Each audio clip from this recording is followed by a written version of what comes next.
Subscribe करिए हमारे channel target UP TET CTET को और बेल आइकन को दबाइए। हेलो फ्रेंड्स, मैं रेनू स्वागत करती हूँ आप सभी भावी अध्यापक एवं अध्यापिकाओं का आपके अपने channel target UP TET CTET में। दोस्तों, आज की इस वीडियो में हम आपके डीएलएड फोर्थ सेमेस्टर के सेकेंड पेपर शैक्षिक प्रबंधन एवं प्रशासन के पवन सीरीज के अति उत्तरी क्वेश्चंस की सीरीज में क्वेश्चन नंबर 101 से पढ़ने वाले। क्वेश्चन नंबर 100 तक ऑलरेडी हमने 2 पार्ट में पढ़ लिया है। उन वीडियोस की लिंक आपको डिस्क्रिप्शन बॉक्स और कमेंट बॉक्स में मिल जाएगी। तो ये लास्ट वीडियो है, यानी कि इसके बाद आपका ये जितने भी अति लघु उत्तरीय क्वेश्चन है पवन सीरीज में, ये पूरे के पूरे कंप्लीट हो जाएंगे।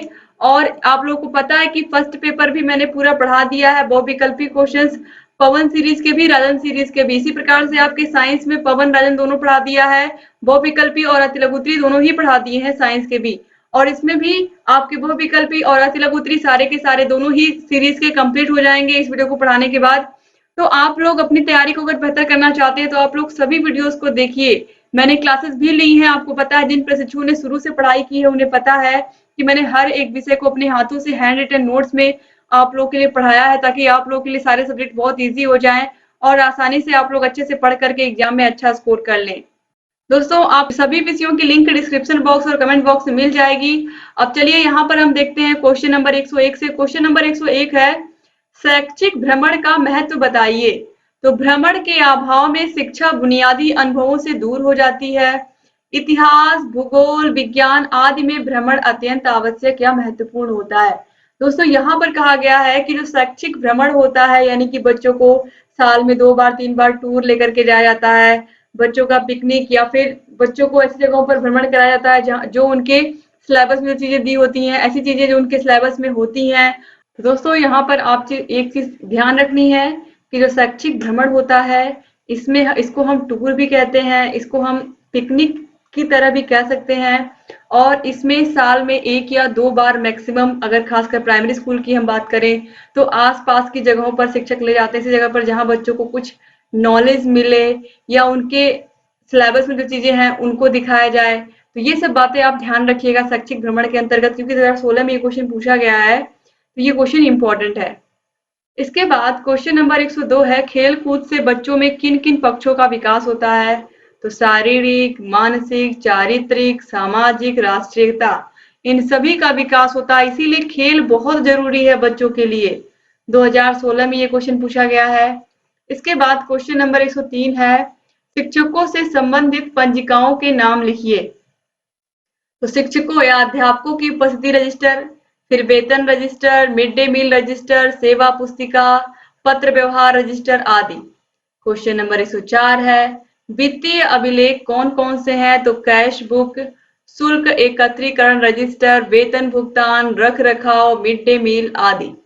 क्वेश्चन नंबर 105 है, बीआरसी तथा एनपीआरसी में क्या अंतर है। तो बीआरसी ब्लॉक स्तर पर एवं एनपीआरसी न्याय पंचायत स्तर पर शैक्षिक गतिविधियां करते हैं। क्वेश्चन नंबर 106 है, सार्वभौमिकरण का अर्थ स्पष्ट कीजिए। तो सार्वभौमिकरण से तात्पर्य 6 से लेकर के 14 वर्ष तक के सभी बालकों को शिक्षा उपलब्ध कराना है। तो 6 से लेकर के 14 वर्ष तक के बालकों को निःशुल्क और अनिवार्य शिक्षा, आप लोगों को पता है, सभी राज्यों का दायित्व है, इनको उन्हें करना ही पड़ेगा। सभी बच्चों की शिक्षा व्यवस्था करनी पड़ेगी, 6 से लेकर के 14 वर्ष तक के सभी बच्चों की शिक्षा व्यवस्था। और ये हर एक बच्चे का क्या है, मौलिक अधिकार है कि 6 से लेकर के 14 वर्ष तक उसको निःशुल्क शिक्षा मिलेगी। क्वेश्चन नंबर 107 है, उत्तर प्रदेश के राज्य परियोजना कार्यालय का मुख्यालय कहाँ है। तो राज्य परियोजना कार्यालय लखनऊ में है। क्वेश्चन नंबर 108 है, प्रबंधन से आपका क्या आशय है। तो किसी कार्य को संबंधित व्यक्तियों के द्वारा पारस्परिक सहयोग से कुशलता पूर्वक संपन्न कराने की प्रक्रिया ही प्रबंधन है। प्रबंधन में आपको पता है कि प्रबंधन को हम संगठन भी कहते हैं, और इसमें जितने भी लोग होते हैं सब लोग पारस्परिक सहयोग से और कुशलता पूर्वक अपने काम को संपन्न करते हैं। जैसे कि एक विद्यालय है, अगर उसमें 10 टीचर हैं तो सभी टीचर किस क्लास में कौन सा सब्जेक्ट पढ़ाएंगे, और अगर किसी दिन कोई टीचर नहीं आया तो उनके क्लास में कौन सा टीचर जाएगा। ये सभी चीजें क्या होती हैं, प्रबंधन के द्वारा ही सही से मैनेज हो पाती हैं।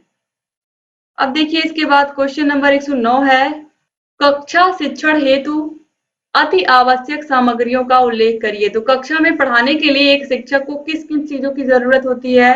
तो बालक के अधिगम के लिए फर्नीचर उपकरणों की भूमिका के अतिरिक्त अन्य सामग्रियों का भी विशेष महत्व होता है, जो कि इस प्रकार है। श्यामपट्ट, चार्ट, मॉडल, मानचित्र, रेखा चित्र, आकृतियां, ग्राफ, विज्ञान शिक्षण सामग्री इत्यादि। क्वेश्चन नंबर 110 है, मानवीय प्रबंधन के प्रमुख घटक कौन कौन से हैं? तो मानवीय प्रबंधन के जो प्रमुख घटक हैं, इस तरीके से आपको नहीं लिखना है, आपको सीधे लिखना है अध्यापक, फिर छात्र और फिर समुदाय। यही 3 होते हैं। इस तरीके से आप मत लिखिएगा जैसे मैं यहाँ पर बता रही हूँ। अगर एग्जाम में आएगा तो ऐसे ही लिखिएगा, क्योंकि बहुविकल्पी क्वेश्चन में पूछा है कि मानवीय प्रबंधन के कितने घटक होते हैं, तो वहां पर ऑप्शन दिया है 2, 3, 4, 5, तो 3 ऑप्शन ही सही होगा, यानी कि 3 ही सही होगा। तो इसलिए अध्यापक, छात्र और समुदाय अध्यापक के अंतर्गत ही आ जाते हैं, तो इनको अलग से लिखने की जरूरत नहीं है। इसके बाद देखिए यहाँ पर जो समुदाय होता है उसके अंतर्गत ग्राम शिक्षा समिति, शिक्षक अभिभावक संघ और छात्र शिक्षक संघ आता है। अब देखिए इसके बाद क्वेश्चन नंबर 111 है, कुशल शिक्षक के गुण बताइए। एक कुशल शिक्षक के क्या गुण होते हैं? एक शिक्षक के, चूंकि आप लोग खुद एक शिक्षक बनने जा रहे हो, तो आप लोगों को ये बताने की जरूरत नहीं है कि एक कुशल शिक्षक के अंदर क्या क्या गुण होने चाहिए। 17 में भी पूछा गया है, 19 में भी पूछा गया है। पहली बार तो मैंने ऑलरेडी आपको बताया, जिन प्रशिक्षुओं ने पिछली वीडियोस देखी है उन्हें पता है कि एक कुशल शिक्षक का मतलब है कि सबसे पहले उसे अपने सब्जेक्ट की नॉलेज होनी चाहिए, अपने सब्जेक्ट में, अपने विषय में वो दक्ष होने चाहिए। इसके बाद देखिए जो अध्यापक हो वो छात्र प्रेमी हो। अगर लगाव नहीं होगा बच्चों से तो वह टीचिंग नहीं कर पाएंगे, तो बहुत जरूरी है कि बच्चों से उनके अंदर लगाव हो। इसके अलावा विद्यार्थियों के विकास में रुचि लेकर उनकी कठिनाइयों को दूर करने में तत्पर रहते हो। अध्यापक का व्यक्तित्व प्रभावशाली होना चाहिए, अर्थात वह अपने संपर्क में आने वाले छात्रों एवं व्यक्तियों का आदर एवं स्नेह प्राप्त करने में सक्षम हो। अध्यापक शारीरिक एवं मानसिक रूप से स्वस्थ व चरित्रवान होना चाहिए। अध्यापक को अपनी योग्यता तथा क्षमता के अनुसार पाठ्येतर क्रियाओं एवं खेलकूद में सहयोग प्रदान करना चाहिए। फिर है छात्रों को भली भांति प्रशिक्षित करके विद्यालय के अच्छे शैक्षिक परिणाम प्राप्त करने के लिए सदैव प्रयत्नशील रहना चाहिए। तो यहाँ पर देखिए शिक्षक जो होते हैं इनको हर तरीके से बच्चों को केवल पढ़ाई ही नहीं, बल्कि जो पढ़ाई के अलावा जो पाठ्येतर क्रियाएं हैं, यानी कि पाठ्य सहगामी क्रियाएं हैं, बच्चों को खेल कूद में पार्टिसिपेट कराना, बच्चों को नृत्य गायन प्रतियोगिता में भी भाग लेने को कहना, यानी कि जहां पर भी बच्चों का सर्वांगीण विकास हो पाए, जहां से भी हो पाए, इस बात का ख्याल रखना। तो इसके बाद देखिए अगला क्वेश्चन है, क्वेश्चन नंबर 112, अध्यापक अनुदान धनराशि का उपयोग कहाँ कहाँ किया जाता है? तो अध्यापक अनुदान धनराशि का उपयोग देखिए कहाँ कहाँ होता है? विद्यालय के उपकरणों की मरम्मत हेतु, बच्चों के बैठने हेतु फर्नीचर, दरी, चटाई आदि खरीदने में। तीसरा है आवश्यक स्टेशनरी क्रय करने में। चौथा है पुस्तकालय हेतु किताबें, समाचार पत्र, ब्लैक बोर्ड, चौक, डस्टर, जिला, प्रदेश, देश के नक्शे, ग्लोब, दीवार घड़ी आदि खरीदने हेतु। विद्यालय की सफाई हेतु आवश्यक सामग्री जैसे कि झाड़ू, कूड़ादान, कीटनाशक आदि खरीदने हेतु। विद्यालय सौंदर्यीकरण हेतु गमले एवं फूलों के पौधों की व्यवस्था करने हेतु। प्रधानाध्यापक कक्ष को सुसज्जित करने हेतु।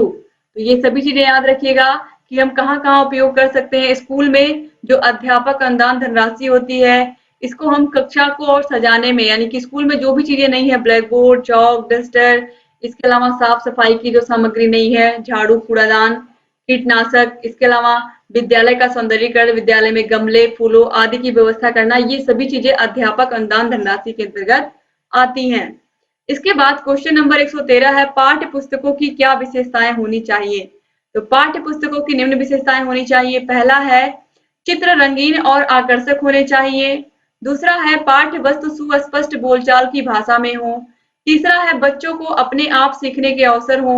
चौथा है बच्चों को अपने सीखे ज्ञान का स्व मूल्यांकन करने का अवसर हो। पांचवा है पाठ्य पुस्तकों से बच्चों को जिज्ञासु बनाया जा सके। छठवां है पाठ्य वस्तु बच्चों के स्तर के अनुकूल एवं रोचक हो। तो पाठ्य पुस्तकें जो होती हैं, किताबें होती हैं बच्चों की, सबसे पहले तो वह बहुत ही रंगीन होना चाहिए, उसमें कार्टून बने हो, वह बच्चे उसको देख करके ही क्या हो जाए, आकर्षित हो जाए। इसके अलावा उसमें कविताएं लिखी हो, छोटी छोटी कहानियां लिखी हो, प्रेरक कहानियां लिखी हो, जिसके माध्यम से बच्चों को मॉरल साइंस का भी ज्ञान मिले। इसके अलावा दोस्तों जो पाठ्य पुस्तकें हैं उसमें इस तरीके की चीजें होनी चाहिए जिससे बच्चे जिज्ञासु बने, यानी कि वो क्वेश्चन पूछें। और सबसे महत्वपूर्ण चीज, जिस भी क्लास के बच्चे के लिए किताब बनाई जा रही है उस क्लास के बच्चों को वो चीजें समझ में आएंगी कि नहीं, यानी कि बच्चों के स्तर के अनुकूल होनी चाहिए। फिर है क्वेश्चन नंबर 114, समेकित शिक्षा किसे कहते हैं? ऐसी शिक्षा व्यवस्था जिसके तहत निःशक्त बालक बालिकाओं की शिक्षा सामान्य बालकों की तरह पूर्ण की जाए उसे समेकित शिक्षा कहते हैं। जिसे आप लोगों ने पिछले सेमेस्टर में समावेशी शिक्षा के नाम से, जिस बुक को आप लोगों ने पढ़ा है या जिस पेपर को आप लोगों ने समावेशी शिक्षा के नाम से पढ़ा है, उसी की परिभाषा यहाँ पर पूछी गई है। तो आपको पता है, एक ऐसी कक्षा होती है जिसमें सामान्य बालकों के साथ साथ ऐसे बच्चे जो निःशक्त होते हैं या फिर ये कहें दिव्यांग होते हैं, वो भी इन्हीं बच्चों के साथ बैठ करके उस कक्षा में शिक्षा लेते हैं, और इसे ही हम समावेशी शिक्षा या समेकित शिक्षा कहते हैं। क्वेश्चन नंबर 115 है, प्राथमिक विद्यालयों के संदर्भ में डायट मेंटर सेंटर के कार्यों को बताइए। या डायट मेंटर कौन होते हैं? देखिए 17 में और 21 में दोनों सन में ये क्वेश्चन पूछा गया है। तो डायट मेंटर होते क्या है और करते क्या है? देखिए, कक्ष में स्वयं पढ़ाकर सीधे सहायक और मार्गदर्शक बनकर शिक्षण संबंधी कठिनाइयों का निस्तारण करते हैं। यानी कि जो डायट मेंटर होते हैं ये कक्षा में आते हैं, स्कूल में आने के बाद कक्षा में आते हैं और स्वयं पढ़ा करके ये बताते हैं कि किस तरीके से आप चीजों को आसानी से बच्चों को समझा सकते हैं, पढ़ा सकते हैं। और देखिए, विद्यालय भ्रमण के द्वारा अनुभूत कठिनाइयों का संकलन एवं उसका विश्लेषण करते हैं, तत्पश्चात इनके समाधान हेतु उपाय करते हैं। स्थानीय परिवेश में उपलब्ध सामग्री एवं अपने किट की सामग्री का उपयोग करते हुए आदर्श पाठ प्रस्तुत करते हैं। खेल गतिविधियों एवं शिक्षण सामग्री के प्रयोग को सुनिश्चित करते हैं। विद्यालय के प्रांगण आकर्षक कक्ष शौचालय प्रयोग की प्रवृत्ति विकसित करने, बच्चों की शारीरिक स्वच्छता आदि के संबंध में शिक्षकों से बातचीत और कार्य योजना बनाकर उनको क्रियान्वित करने में सहायता देते हैं। समुदाय को विद्यालय के प्रति आकर्षित करते हैं। इसके अतिरिक्त बालिका शिक्षा के लिए समुदाय में चेतना जगाना, समाज के वंचित वर्ग के बच्चों तथा विशिष्ट आवश्यकता वाले बच्चों के नामांकन एवं ड्रॉप आउट बच्चों के पुनः नामांकन में सक्रिय योगदान करते हैं। यानी कि इनका जो मुख्य कार्य होता है यह स्कूल को स्वच्छ बनाना, इसके अलावा उसके परिवेश को बिल्कुल इस तरीके से बनाना कि बच्चे जो स्कूल में जो उपलब्ध सामग्री है या जो विज्ञान किट, गणित किट है, उसको वह खुद प्रयोग कर पाए, इस तरीके से बच्चों को सिखाना। इसके अलावा शिक्षकों से बातचीत और कार्य योजना बना करके बच्चों को पढ़ाने को कहना। इसके अलावा दोस्तों यहाँ पर देखिए आप लिखा हुआ है कि शिक्षा के लिए समुदाय में चेतना जगाना, यानी कि समाज के लोगों से भी इंटरेक्शन करना कि आपके बच्चों के लिए कितनी जरूरी है पढ़ाई, ठीक है। और वंचित वर्ग के बच्चों तथा विशिष्ट आवश्यकता वाले बच्चों के नामांकन एवं ड्रॉप आउट बच्चों के पुनः नामांकन में सक्रिय योगदान करते हैं। ऐसे बच्चे जो स्कूल छोड़कर चले गए हैं किसी कारण से, उन बच्चों को भी फिर से वो विद्यालय में लाने का प्रयास करते हैं, उनके अभिभावकों को समझाने का काम करते हैं। तो यही सब कार्य होते हैं डायट मेंटर के। इसके बाद क्वेश्चन नंबर 117 है, एनपीआरसी के 3 प्रमुख कार्य बताइए। तो एनपीआरसी न्याय पंचायत स्तर पर होते हैं, ये हम संकुल के नाम से जानते हैं, और न्याय पंचायत संसाधन केंद्र पर ये होते हैं। अब देखिए यहाँ पर इनका कार्य क्या है। तो न्याय पंचायत समन्वयक प्रत्येक विद्यालय का माह में 1-2 बार पर्यवेक्षण करके प्रबंधन संबंधी समस्याओं को ज्ञात करते हैं तथा समाधान के लिए उच्च अधिकारियों के लिए प्रेषित करते हैं। दूसरा है, न्याय पंचायत समन्वयक शैक्षिक प्रबंधन हेतु अध्यापकों को नवीन शिक्षण विधियों का प्रदर्शन करते हुए ज्ञान कराते हैं, जिससे शिक्षण अधिगम प्रक्रिया रुचिपूर्ण बन सके।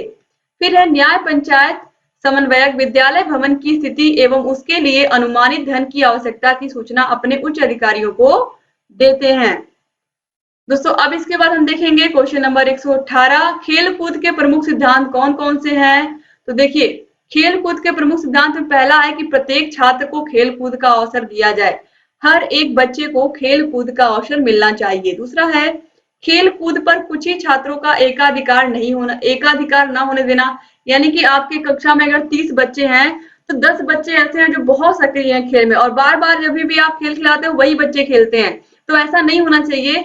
आपको सारे बच्चों को प्रोत्साहित करना है कि सभी बच्चे खेल में बराबर रूप से पार्टिसिपेट करें। फिर है, प्रत्येक खेल के नियमों का पालन करना। खेल के अवसर पर अध्यापक की उपस्थिति अवश्य होना, यानी कि जिस टाइम बच्चे खेल रहे हो, चूंकि आप प्राइमरी में पढ़ाने जाओगे तो प्राइमरी के बच्चे क्या होते हैं, छोटे होते हैं ना, तो हमेशा वहां पर आपको उपस्थित रहना पड़ेगा जब तक बच्चे खेलेंगे, और उनका मार्गदर्शन करना होगा। फिर है, कक्षावार छात्रों की प्रतियोगिता का आयोजन करना, खेल कूद के आयोजन में मौसम का ध्यान रखना, यानी कि अगर बारिश होने वाली है इस तरीके से आप देख रहे हो तो आप इंडोर गेम खिलवाइए बच्चों को, आउटडोर गेम मत खिलवाइए। फिर स्थानीय खेलों का भी समावेश किया जाना चाहिए, जैसे कि कबड्डी हुआ, खो खो हुआ, ये सभी बच्चों को खिलाना चाहिए। इसके बाद क्वेश्चन नंबर 119 है, लोच का सिद्धांत क्या है? प्रबंधन साधन है ना कि साध्य। इस साध्य के ऊपर एकाधिकार नहीं करना चाहिए। साध्य तो बालक के व्यक्तित्व का बहुमुखी विकास है या चौमुखी विकास है। पाठ्यक्रम, अध्ययन विधि, परीक्षा, समय सारणी, वास्तव में विद्यालय प्रबंधन का प्रत्येक पक्ष इस साध्य के लिए लगा है, अतः यह उचित है कि प्रबंधन को लचीला रखा जाए। यह लोच का सिद्धांत है। लोच का सिद्धांत जिसको देख करके आप बहुत परेशान हो रहे हैं, ये बहुत आसान है। आप सिंपली समझिए कि स्कूल में चाहे पाठ्यक्रम हो बच्चों के लिए, चाहे अध्ययन की विधियां हो यानी कि टीचिंग मेथड हो, चाहे विद्यालय की समय सारणी हो, विद्यालय में होने वाली परीक्षाएं हो, ये सभी चीजें, इन सभी का जब स्कूल में प्रबंधन किया जाता है तो इस बात का ध्यान रखना है कि बच्चों के लिए चीजें सरल हो। इसे हम लोच का सिद्धांत कहते हैं, यानी बच्चों को ध्यान में रखते हुए ही सारी चीजें आपको बनानी है। बच्चे किस टीचर से कौन सा सब्जेक्ट आसानी से सीख रहे हैं, उस टीचर से हमें वही सब्जेक्ट पढ़वाना है, इस बात को ध्यान में रखना है। हमने सिलेबस कंप्लीट कर लेना है इतने समय में, ताकि बच्चों का एग्जाम सही समय पर हम ले पाए। और समय सारणी इस बात को ध्यान में रखकर ही बनानी है कि सभी बच्चे आसानी से हर एक विषय का ज्ञान ले पाए। तो यही है लोच का सिद्धांत, यानी कि सरल इसको भी कह सकते हैं हम, कि सरलता का सिद्धांत, लचीला, जिसको हम कभी भी बच्चों के अकॉर्डिंग चेंज कर सकते हैं। क्वेश्चन नंबर 120 है, शाला कैलेंडर से क्या अभिप्राय है? तो शाला कैलेंडर क्या होता है? देखिए, यह विद्यालय सत्र के प्रारंभ होने से पूर्व ही तैयार कर लिया जाता है, जिसमें विद्यालयी अवकाश, मासिक, सत्रीय, अर्धवार्षिक व वार्षिक परीक्षाओं की तिथि, प्रवेश तिथि, विद्यालय चुनाव, वार्षिक समारोह, अभिभावक सम्मेलन आदि की संभावित तिथियां तय कर ली जाती हैं। तो जो साला कैलेंडर होता है, इसमें आप देख सकते हैं कि सारी चीजें इसमें पहले ही बता दी जाती हैं कि स्कूल में कब कब अवकाश रहेगा, कब कब परीक्षाएं होंगी, परीक्षाओं की तिथियां क्या क्या रहेंगी, विद्यालय में चुनाव कब होना है, विद्यालय में वार्षिक समारोह कब होना है, ये सभी बातें इसमें मेंशन होती हैं।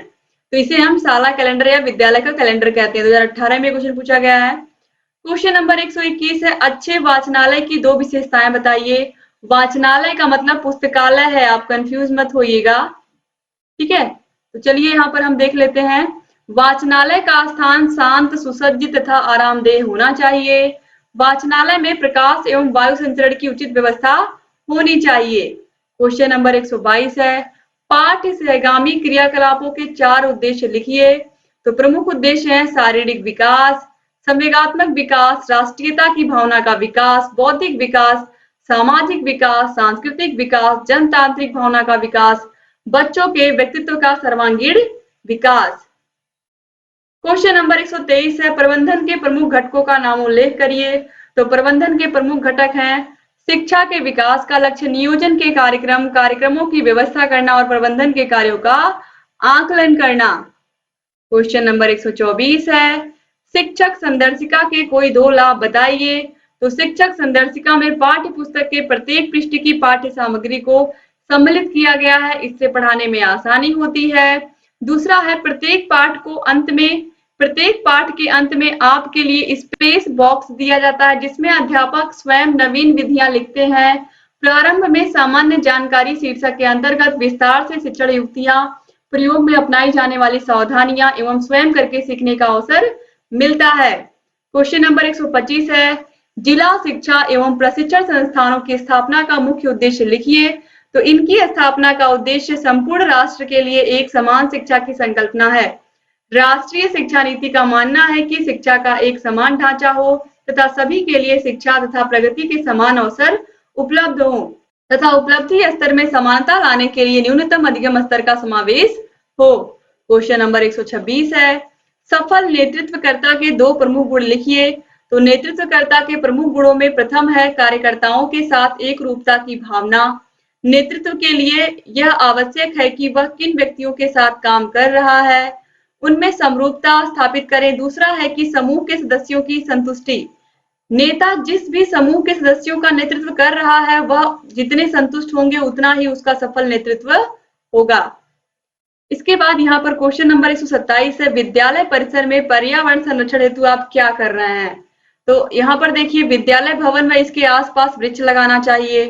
फिर है, खेल के मैदान हेतु चिकनी व पानी सोखने वाली मिट्टी का प्रयोग किया जाना चाहिए। तीसरा है, विद्यालय भवन के उद्यान में सामयिक फूल लगाने चाहिए व उद्यान के चारों ओर कांटे वाले तार लगाने चाहिए, ताकि कोई भी पशु या पक्षी, पक्षी तो नहीं कहेंगे लेकिन पशु उनके पास जाएगा तो वह वहां तक उनको नुकसान नहीं पहुंचा पाएगा। क्यों? क्योंकि कटीले तार लगे होंगे। इसके अलावा दीवारों तथा मुख्य भवन पर सफेदी की हुई हो और मुख्य मार्ग के दोनों ओर ईंटों की पंक्तियां हो जो सफेद रंग से पुती हो। लेकिन सबसे महत्वपूर्ण है पर्यावरण संरक्षण, यहाँ पर बात हो रही है तो यहाँ पर आप ध्यान दीजिए कि विद्यालय देखने में हरा भरा होना चाहिए। तो अधिक से अधिक यहाँ पर हम क्या लगाएंगे? वृक्ष लगाएंगे।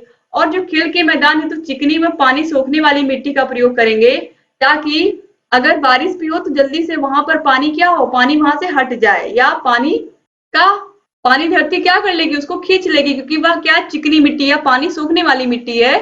तो इस तरीके से बच्चों को फिर से खेलने के लिए वो फील्ड तैयार हो जाएगी। अब इसके बाद क्वेश्चन नंबर 128 देखेंगे, प्रार्थना स्तर पर बच्चों के व्यक्तित्व विकास हेतु आयोजित की जाने वाली क्रियाओं का उल्लेख करिए। सिर्फ 2 क्रियाओं का उल्लेख करना है। तो प्रार्थना स्थल पर बच्चों का सबसे पहले हमें क्या देखना होता है? उनकी साफ सफाई, उनके नेल कटे हुए या नहीं, उनका ड्रेस साफ है या नहीं साफ है, सभी बच्चे जूता मोजा पहन के आए हैं या नहीं आए हैं। इसके अलावा किसी महापुरुष द्वारा धर्म ग्रंथ में वर्णित सदवाक्य वाचन तथा उनका अनुसरण करने की प्रेरणा, या उस दिन के प्रमुख समाचार का वाचन। बच्चे प्रमुख जीके के क्वेश्चन उस दिन के बता सकते हैं, प्रमुख समाचार बता सकते हैं, ये सब चीजें भी हम कर सकते हैं प्रार्थना स्थल पर।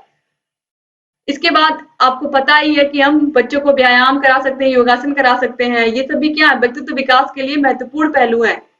इसके बाद क्वेश्चन नंबर 129 है, किन्हीं 2 शिक्षण उपकरणों एवं शिक्षण की में उनकी महत्ता का नामोल्लेख करिए। देखिए, शैक्षिक उपकरण है श्यामपट्ट, चार्ट, मॉडल, मानचित्र, रेखा चित्र, आकृतियां, ग्राफ। अब देखिए, शिक्षण अधिगम सामग्री यानी कि टीएलएम की सहायता से ज्ञान अधिक अस्थायी और बालकों की इसमें रुचि बनी रहती है। यानी कि जो हम बालकों को टीएलएम की सहायता से ज्ञान देते हैं, वह ज्ञान क्या होता है? अस्थायी हो जाता है। इसके अलावा श्यामपट्ट का प्रयोग मुख्य बिंदु को लिखकर समझाया जाता है। गणित तथा विज्ञान की कक्षा बगैर ब्लैक बोर्ड के संभव ही नहीं है। आपको पता है, गणित और विज्ञान ये 2 ऐसे विषय हैं जिनको हम बिना ब्लैक बोर्ड के बच्चों को पढ़ा ही नहीं सकते हैं। दूरदर्शन पर बालक देखकर सुनकर उचित प्रकार से ज्ञान ग्रहण कर सकता है। दूरदर्शन पर भी बहुत सारी चीजें आती हैं, ज्ञानवर्धक आती हैं जो बच्चों को पढ़ाई जाती हैं। क्वेश्चन नंबर 130 है, एनसीटीई का पूरा नाम लिखिए। तो एनसीटीई का पूरा नाम national council for teacher education है और ये 1995 से काम कर रहा है। क्वेश्चन 131 है, विद्यालय के मानव संसाधन कौन कौन से हैं? मानवीय संसाधनों से आपका क्या आशा है? तो विद्यालय में शिक्षक, छात्र और जो समुदाय हैं, यही प्रमुख रूप से मानवीय संसाधन होते हैं। 2019 में पूछा गया है, 20 में पूछा गया है, 21 में पूछा गया है। तो आप देख रहे हैं 3 साल लगातार ये क्वेश्चन पूछा गया है। ये कितना महत्वपूर्ण है दोस्तों। यहाँ पर भी देखिए 4 भागों में लिखा हुआ है, प्रधानाध्यापक, अध्यापक, छात्र और समुदाय। लेकिन मैंने आप लोगों को बताया है कि आप लोगों को कैसे लिखना है। आप लोगों को अध्यापक, छात्र और समुदाय यही लिखना है, प्रधानाध्यापक नहीं लिखना है। अब देखिए, इसके बाद यहाँ पर बताया है, किसी भी विद्यालय को सुचारू रूप से चलाने के लिए इन सभी की महत्वपूर्ण भूमिका होती है। विद्यालयों में मानवीय संसाधन प्रबंधन के प्रमुख घटक निम्नलिखित हैं। इसमें अध्यापक, छात्र और समुदाय, यही 3 चीजें आती हैं। तो याद रखिएगा, क्योंकि किसी भी विद्यालय में अगर सुचारू रूप से काम करना है तो सभी चीजें व्यवस्थित होनी चाहिए, यानी कि सभी के काम क्या होने चाहिए? डिवाइड होने चाहिए, और किसको क्या करना है सबको पता होना चाहिए, तभी वहां पर वह संस्था अच्छे से ग्रो कर पाएगी। इसके बाद क्वेश्चन नंबर 132 है, शिक्षक अभिभावक संघ का उद्देश्य बताइए। तो चलिए देखते हैं क्या उद्देश्य है। दोस्तों देखिए, यहाँ पर शिक्षक अभिभावक संघ के क्या क्या उद्देश्य हैं। पहला है, विद्यालय में गांव के सभी बच्चों का प्रवेश हो। इसके अलावा विद्यालय में गांव के दोस्तों यहाँ पर देखिए, ये सेंटेंस कंप्लीट नहीं है। यहाँ पर सेंटेंस जो है, यहाँ पर ये बताया गया है कि जो विद्यालय है वो गांव में पूरे समय क्या रहे? उपस्थित रहे। तो जो प्राइमरी विद्यालय होते हैं वो आपको पता ही है कहाँ होते हैं, स्कूल गांव में ही होते हैं। लेकिन कुछ स्कूल होते हैं जो गांव से थोड़ा सा बगल में होते हैं, कुछ होते हैं जो गांव के बीच में ही होते हैं। लेकिन आपको भी पता है कि गांव के बगल में होना ज्यादा सही है, बीच में होना बिल्कुल सही नहीं, क्योंकि उससे बच्चों की पढ़ाई डिस्टर्ब होगी। तो बस यहाँ पर ये बताया गया है कि हमेशा जो विद्यालय है वो गांव के पास ही रहे, स्थित रहे, ताकि बच्चे आसानी से वहां आ जा पाए और अपनी पढ़ाई कंटिन्यू कर पाए। पढ़ाई जाने वाली विषय वस्तु की कठिनाई दूर करना, विद्यालय के भौतिक संसाधनों की कमी दूर करना, बच्चों के पास लेखन सामग्री की उपलब्धता कराना और बच्चों की कमजोरी पहचाना तथा दूर करना। तो ये प्रमुख रूप से शिक्षक अभिभावक संघ के उद्देश्य हैं।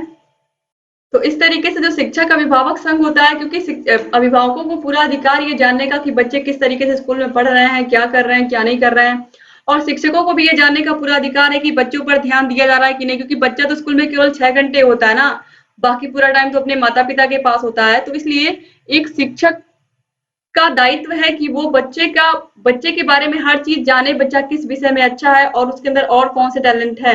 तो ये माता पिता से बेहतर और कौन बता पाएगा। तो इसलिए शिक्षक अभिभावक संघ का स्कूल में होना बहुत आवश्यक है। इसी से बच्चों के अंदर जो कमियां होती हैं उनको दूर करने का प्रयास किया जाता है। तो इस तरीके से दोस्तों यहाँ पर जितने भी क्वेश्चन थे आप लोग के पवन सीरीज के भी अत लघु उत्तरी सारे मैंने खत्म कर दिए। ऑलरेडी राजन सीरीज की अत लघु उत्तरी बहुविकल्पी मैंने पढ़ा दिया है, पवन सीरीज का भी अत लघु उत्तरी बहुविकल्पी खत्म हो गया आज यहाँ पर। इसके अलावा आप लोग का साइंस का भी बहुविकल्पी अत लघु उत्तरी पवन और राजन सीरीज दोनों से ही मैंने पढ़ा के खत्म कर दिया है। फर्स्ट पेपर में आपको सभी बहुविकल्पी क्वेश्चंस कंप्लीट करा दिया है पढ़ा करके। आप सभी वीडियोस को देखिए और अपनी तैयारी को बेहतर बनाइए। और अगर अभी तक आपने हमारे चैनल को सब्सक्राइब नहीं किया है तो प्लीज सब्सक्राइब कर दीजिए और बगल में घंटी का निशान होगा उसको भी प्रेस कर दीजिए, ताकि जो भी नई वीडियोस हम बनाते हैं उसका नोटिफिकेशन आप लोग के पास समय से जाए और आप बिना मिस किए हमारे सारे वीडियोस को ऐसे ही देखते रहें। दोस्तों वीडियो को अपने कॉलेज फ्रेंड्स को शेयर करना मत भूलिएगा। एग्जाम बहुत करीब है, आप लोग मेहनत करिए, एग्जाम में अच्छा स्कोर करिए। और अगर आपको 8 विषयों की पीडीएफ चाहिए तो आप लोग ऐप को डाउनलोड कर लीजिए। ऐप की लिंक आपको डिस्क्रिप्शन बॉक्स और कमेंट बॉक्स में मिल जाएगी। और 8 के 8 विषयों की लिंक यहाँ ऊपर आई बटन पर भी क्लिक करके मिल जाएगी। यूट्यूब पर भी आप देखिए, अपनी तैयारी को बेहतर बनाइए। जहां कहीं कोई भी समस्या आ रही है हमसे बताते चलिए। एक बार फिर से आप सभी भाई बहनों का बहुत बहुत शुक्रिया। वीडियो अच्छा लगा और लाइक करके जाइएगा, अच्छे से प्यारे प्यारे कमेंट जरूर छोड़ के जाइएगा। दोस्तों मिलते हैं नेक्स्ट वीडियो में, तब तक अपना ख्याल रखिएगा आप लोग, और जहां कहीं कोई भी समस्या आएगी हमसे बताते रहिएगा। जय हिंद दोस्तों।